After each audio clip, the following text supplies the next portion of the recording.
Welcome to Not Milk Never Milk. Subscribe if you're lactose intolerant. In this video, I will explain how to adjust a Jost fifth wheel. Proper adjustment is crucial for safe operation and to prevent excessive wear.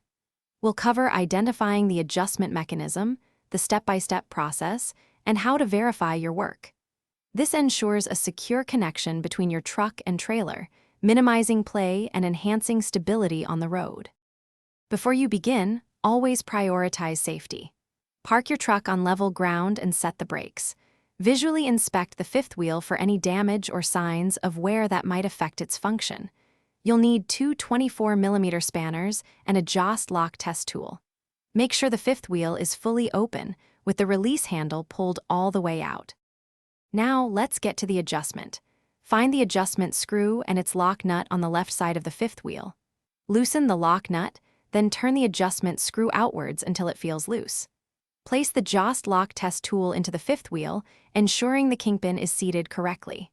Now, screw the adjustment screw back in until the handle just begins to move, then turn it 1.5 turns further.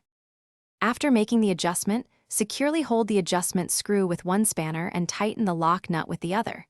With the lock test tool still in place, check for any forward or backward movement. There should be none. Then, rotate the tool from left to right to ensure it moves freely. Finally, lubricate the locking mechanism thoroughly and perform a final visual inspection before returning to service. Thanks for watching. If this was helpful, leave a like and consider subscribing. See you next time.